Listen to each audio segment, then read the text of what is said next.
Inside this cabaret, all things are possible. The limitations that exist out there in the ordinary world dissolve away with this supernatural force field that we generate along with the source. Everyone lays their cards on the table. It's a place of truth, of answers, of revelations, of lifting the veil.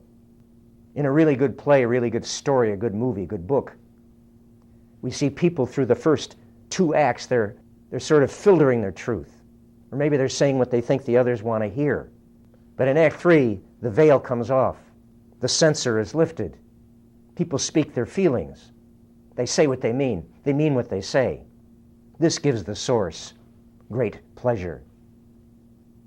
And it's wonderfully liberating for us to stop worrying about pleasing others and calculating what we think they want to hear, and to begin just saying what pleases our source. Very electrifying sometimes. A good example is when Jesus displayed himself in the Transfiguration on the mountaintop to his 3 closest disciples. All stops pulled. Revealed himself fully. The shining radiance of the source blasting through him.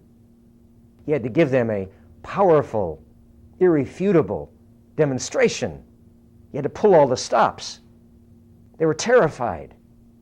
Yes, it was consistent with what he had been telling them, and they'd seen all these miracles, but still, to see this, to witness this right before their eyes, it's beyond what our rational minds are used to grasping. It stretches us. These electrifying explosions, this off-the-chart entertainment, this uncensored truth. It's up to us to be pliant and open and to yield and to surrender to this and receive it instead of running away out of fear or closing ourselves off because this is so unlike any entertainment we've witnessed before. Sometimes when we speak this uncensored truth, the community will call this heresy. It's outrageous. It was outrageous when Jesus said, "Before your father Abraham was, I am." That was outrageous in its own right, but when he carried it a next step further in saying, "I am the bread of life. Eat my flesh. Drink my blood." Outrageous, shocking. He lost the majority of his following when he started ranting like that. People said he's crazy. No man has ever spoken like this before. We can't stomach this. This is cannibalism he's talking about. His disciples would have left too, but they said, "We have nowhere else to go, Lord."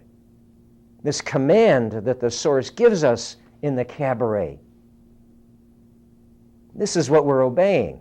We're not obeying the limitations of the community that say, "Oh, you can only go this far in the truth that you say." Just like the limits they put on everything else of what's proper or what's improper, what's prudent or what's beyond the pale. In this back room, this private club, the cabaret, that we carry with us everywhere, all those limits are lifted. We're here to do the source's pleasure. And what pleases the source is pulling all the stops.